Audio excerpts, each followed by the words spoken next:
Sticks and Stones by Party. He races to the top of the dune and looks down onto the strand. There is water and wet sand and dry sand and small pokes of sharp grass dotted along the beach. He stands on the lip of the concrete fence, looks east to the line of coins, then west to the lighthouse in the distance. There's no one he can see, no one he can call to for help. Below him, the drop onto the beach is 15, maybe 20 feet. He jumps because he has to, jumps out into the air, and sees as he falls one more thing. A cloud of white birds hanging on the skyline. There is a hot taste filling his mouth, like molten iron, and a black pain, and the knowledge that his teeth are through his lip. It's always the same dream that Lewis has, and he does the same thing when he wakes. He reaches up to feel the place where his bottom lip was opened, running a finger over his chin. He has a scar there still, almost imperceptible to the casual eye, like a ghost mouth that never opens, like a horizon. It's been 15 years since he jumped and fell, and he's never been back to the beach. He has spent his adult life in the heart of England, at the very core of the city, as if putting himself in the dead centre of the world and protecting from another fall off the edge of it. But now he has returned to his mother's house, and the dream is more vivid here, in colour, with sound, effects, and rising panic, as if it too has finally come home. There's a letter here for you, his mother shouts, hearing his footsteps on the stairs. I've put it on the table. She says no more, but Lewis can hear excitement in her voice, as if letters are the rarest of things. He's been here a month now, and has spoken to no one apart from his mother, and has had no phone calls, certainly no letters, nothing at all from Anna.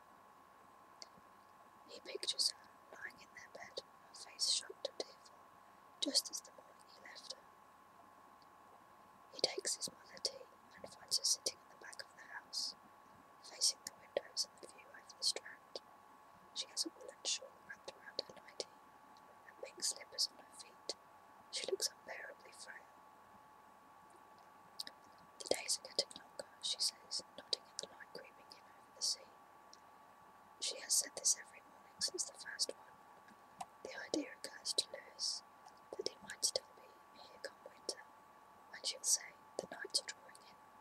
The thought fills him with dread. She doesn't ask who the letter's from, and as soon as they've had their conversation about what he will do today, he takes the letter upstairs to his room. The envelope has been steamed open. Inside there's a sheet of folded paper and another envelope with just his name on it, which has also been steamed open. Lewis pauses for a second, sucks in his breath. She might look like a little old lady, but she hasn't changed. He decides not to confront her. The second envelope contains a note from the headmaster, suggesting that he might like to come in and discuss matters. The plain folded sheet is from Anna. It says, Jeff Harris dropped this by. He asked about you. I didn't know what I should tell him. Everyone's asking about you. What do I say? Lewis put it to his face. He can't find the scent of her in the words. He spends his mornings laying on the bed, trying not to think. In spite of his efforts to block it out, the scene comes back repeatedly. The smaller boy with his blazer pulled off his shoulder, and the other two, the two Michaels, pushing him against the wall. There was blood on the boy's lip, and dirt on his face, and paler tracks running down the dirt. He was making no sound. Lewis had seen him in the corridors with his new uniform and his back bent from the weight of his rucksack. He didn't know his name then, although he would know it too well later. Paul Fry. He looked like all the other new boys at first. After a week, they'd be kicking their rucksacks along the floor. Their shoes would be caked with mud. They'd have a laughing, cynical look in their eyes. Lewis only noticed the boy because he hadn't made it to this stage. His shoes remained shiny, and his blazer was smeared with wiped-off chalk and streams of dried spit. His face wore a wanted look,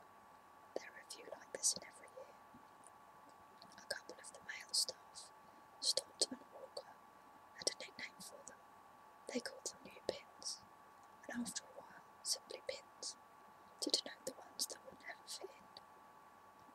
They individuated the boys by adding to the nickname Pinball, Pinhead, and this boy Pin Up, on account of his pale, girlish face and curly hair. The burlier of the two Michaels was stroking Bullfry's hair now, in a mock affectionate, teasing fashion. When they saw Lewis, they retreated, laughing. Bullfry didn't look at all grateful for this intervention. He straightened his blazer and turned away. Trying to sound like a friend, Lewis said, "Go and wash your face, son." In the moments when Lewis wasn't thinking about Bullfry and what happened afterwards, he's picturing a different outcome. Sometimes he imagines he's the kind of person that challenges teachers like Stockton Walker, the kind that the headmaster takes seriously. But here, at the edge of the world, he can't think of anything for the sound of the sea. He tries to pretend that the noise is of cars on a rainy road, but there are no cars, no escape from the waves on the beach, the copper-coloured dunes, and the turns, scattering light above the sea. Lewis was ever running away.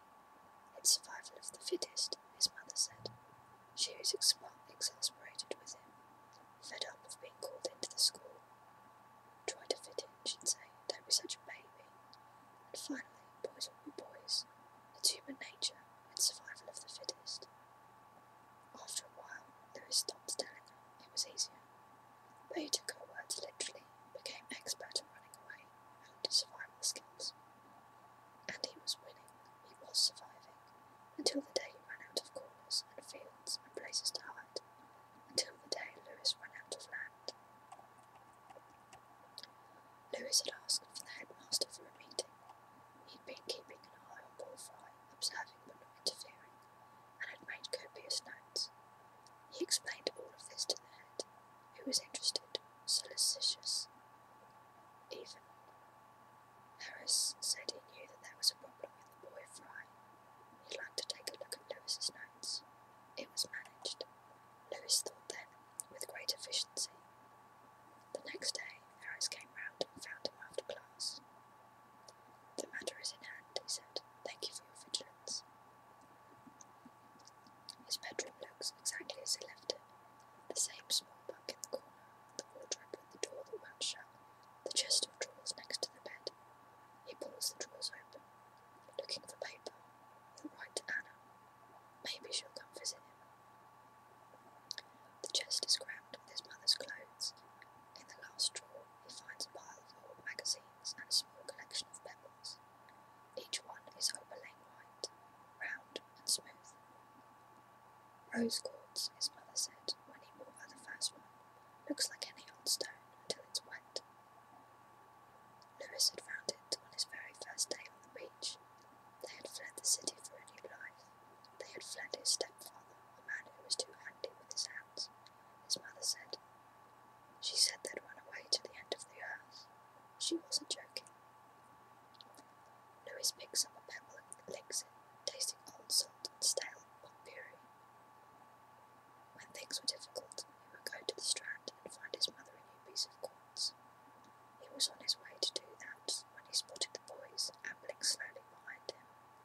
They looked as if they weren't chasing anyone, as if they were just going for a stroll. They had never come this far before. Eventually, Anna got fed up with him. "It's become an obsession," she said. "You have to stop now." At first, she wanted to know about the bullies, about their family life, but he wanted to tell her about Bullfry. "Bullies are bullies," he said. "What matters is the boy." Later, she'd sigh when he came in from work, with a look on her face just like the one his mother used to wear. She even used the same words. "What's happened now?" she'd ask, almost bored. After a while, she kept out of his way. He could make his notes in peace. The boys were carrying something, fishing rods perhaps, but he'd never seen them fishing. He saw them at school, he saw them on corners.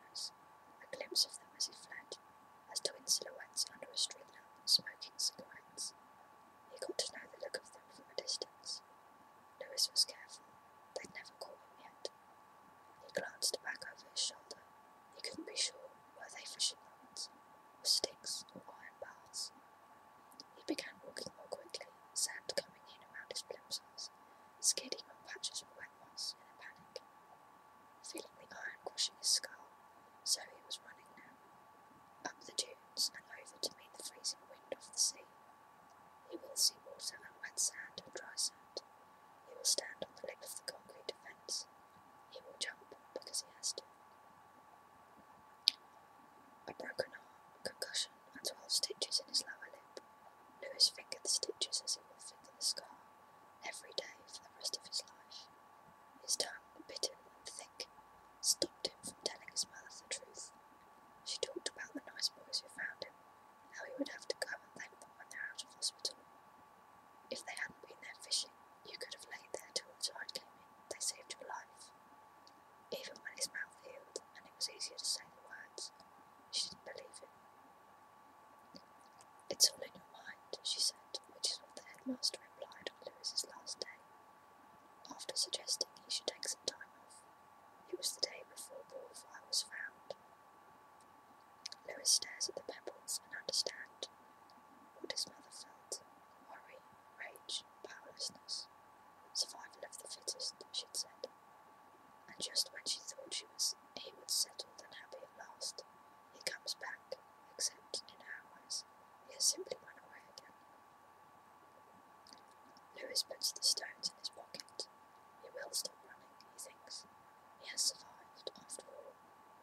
When he reaches the shoreline, he throws the pebbles, one by one, back into the sea. He doesn't know what he will say to Anna or to Jeff Harris. He knows there is nothing now. What can he say to Bull Fry? Lewis lies down, puts his ear to the sand, and listens.